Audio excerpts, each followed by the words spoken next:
बिस्मिल्लाहिर्रहमानिर्रहीम। अस्सलाम वालेकुम। मैं हूं मोहम्मद फ़हीम और मेरे साथ मौजूद हैं आसिफ खान साहब, जिन्हें पेशावर की अवाम ने पेशावर की तारीख में सबसे ज़्यादा वोट दे के कामयाब किया है।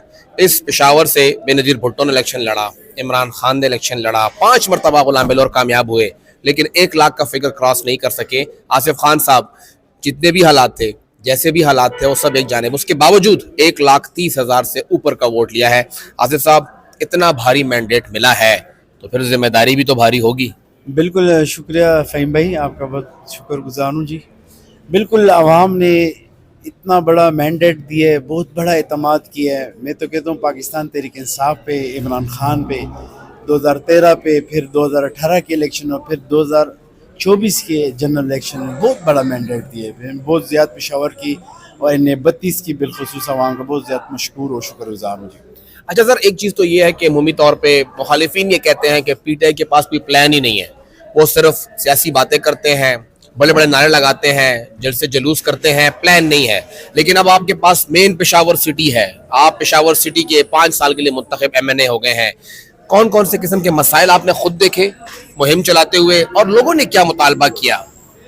बिल्कुल, जब हमारी सूबाई गवर्नमेंट थी, आपको पता है फ़हीम भाई, हमारे अच्छे मेगा प्रोजेक्ट्स बिल्कुल कुछ कंप्लीट हुए थे, कोई पाइपलाइन में थे।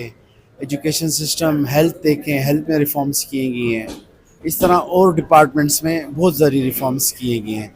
मगर अभी जो मैंने देखा है, तो जब से ये पीडीएम की हुकूमत थी, अभी भी निगरान हुकूमत उनकी सेटअप है, मगर अभी तो इलेक्शन के बाद चेंज, जो मुझे फील हुआ है, पेशावर शहर से बिजली नहीं है, गैस नहीं है, ये बहुत बड़े इश्यूज थे। 22-22 घंटे की लोड शेडिंग हो रही है। गैस तो बिल्कुल तीन तीन टाइम डिपार्टमेंट ने कहा हम आपको गैस देंगे, सुबह दोपहर शाम, कुकिंग आवर्स में। उस टाइम में भी गैस लोगों को अवेलेबल, बहुत ज़्यादा परेशान थे। इवन उनको लकड़ियाँ जलानी पड़ती हैं। जब मैंने शहर में कैंपेन की थी तो उधर की लेडीज़ यही बड़ी फरियाद कर रही थी गैस और बिजली से।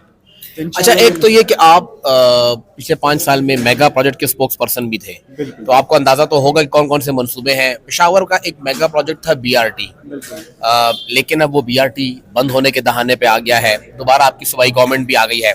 पेशावर में छोटे मंसूबे की बहुत सी ज़रूरत है। यहाँ पे गलियों के लेके पीने का पानी, फिर यहाँ पे ट्रैफिक का मसला है। अब आप होंगे वफाक में, लेकिन सूबे को भी बहुत भारी मैंडेट मिला है। क्या कुछ नया लेके आ रहे हैं, या पुराना ऐसा क्या है जो आप समझते हैं कि जी मैं 5 साल तर्जुमान तो था, लेकिन ये काम रह गए थे, ये मुझे करने हैं? बिल्कुल, हमने पेशावर के इंफ्रास्ट्रक्चर के लिए, आपको पता है हर पीके में बहुत ज़्यादा डेवलपमेंट काम हुए थे। मगर अफसोस, जब भी हमने तो पेशावर को फूलों का शहर बना के छोड़ा था। जब 1-1.5 साल हो गए, पेशावर के मेयर ने पेशावर के लिए कुछ नहीं किया। आपने देखा है जगह जगह गंदगी की ढेर है। WSSP जो थी इतनी ज़बरदस्त, हमने एटोमिनस बॉडी बनाई थी, जब बहुत ज़बरदस्त उसका रिस्पांस था। अब देखा जाए उनकी तनख्वाहें नहीं है, सैलरी नहीं है। कभी वो ऑप्शन दे रहे इस जगह मर्ज कर देंगे, फलाने डिपार्टमेंट में मर्ज कर देंगे। बिल्कुल शहर की सफाई तो बिल्कुल ज़ीरो है जी। तो ये आपके प्लान्स में है? WSP को तो बिल्कुल खत्म कर रहे थे। नहीं नहीं, बिल्कुल हम इसको WSP को पूरा पूरा जिस तरह हमने बनाई थी उसी तरह इसको पूरा पूरा सपोर्ट भी करेंगे, इनको फंड्स भी देंगे, और जितना इंफ्रास्ट्रक्चर्स हमारा जो मंसूबे पाइपलाइन में इंशाल्लाह वो सारे हम कंप्लीट करेंगे।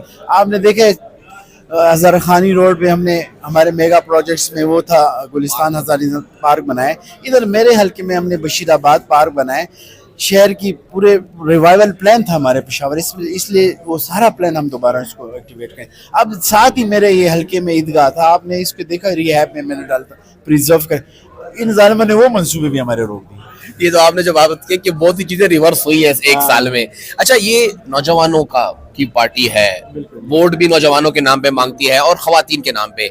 कुछ स्पेसिफिक है जो पेशावर की खवातीन या नौजवान आपसे उम्मीद लगाएं कि हमारा एमएनए है, क्या करके लाएगा? बिल्कुल, नौजवानों के लिए हमारा प्लान है कि हम आईटी की तरफ इनको वो करें, गमजन करें। दूसरा जो हमारा ये प्लान है कि इनके लिए रोज़गार इनको मिले, क्योंकि प्राइवेट सेक्टर पे बहुत ज़्यादा रोज़गार है। अगर आप इंडस्ट्री देख लें वो रुकी हुई है पूरे पाकिस्तान में। अगर हम इंडस्ट्री को, प्राइवेट सेक्टर को जितना भी हम राहत देंगे तो इंशाल्लाह ताजर बरादरी को भी, हमें जो टैक्सों को बोझ इन्होंने डाले उसको भी ज़्यादा से ज़्यादा मराहत देनी चाहिए। इंशाल्लाह इससे हमें नौकरियां भी मिलेंगी, नौजवानों को रोज़गार भी मिलेंगे जी। عمران خان الیکشن لڑا تھا یہاں پہ, آپ سب لوگ ان کے پولنگ ایجنٹ تھے, ورکر تھے, گلی گلی پھرتے تھے, ووٹ مانگتے تھے, وہ ایک الگ ماحول تھا.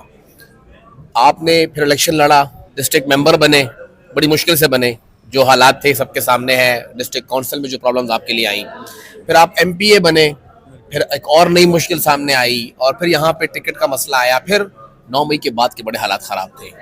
اتنی مشکل حالات میں امید تھی کہ 1,30,000 کا ہنسا کراس ہوگا. بالکل مجھے اللہ پہ بھروسہ تھا, اور جتنا عوام نے پیار دیا ہے, جو ہم نے کمپین ڈور ٹو ڈور کی ہے, یقین کریں وہ سونامی ہم نے کہا جو 2013 میں تھی یا 18 میں تھی, اس سے بڑھ کے ٹرپل ہم نے دیکھا ہے. لیڈیز, ہماری بہنیں, مائیں اس طرح آئی ہیں ووٹ پول کرنے کے لیے, آپ سوچ بھی نہیں سکتے. بیٹ کا نشان تو نہیں تھا, ریڈی کے نشان پہ 1,30,000 لیا ہے. اگر بیٹ ہوتا تو آپ کا کیا اندازہ کہتا ہے؟ میں کہتا ہوں اگر بیٹ ہوتا تو فہیم بھائی آپ نے پورا ریکارڈ آ جانا تھا تقریباً. مجھے یقین تھا کہ ہم 2 لاکھ سے پلس ہم ووٹ لیں گے. بہت شکریہ سر. بیٹ ہوتا تو 2 لاکھ کراس کرتے, لیکن ابھی بھی 1,30,000 پشاور کی تاریخ میں کبھی کسی نے نہیں لیا, اور ایک بھاری مینڈیٹ ہے. آصف خان صاحب کہہ رہے ہیں کہ کسی کو اداس نہیں کریں گے, کسی کو ناراض نہیں کریں گے, جو کچھ پچھلے 1 سال میں واپس ہوا ہے ان سب کو بھی ریوائیو کریں گے اور بھی کام کریں گے.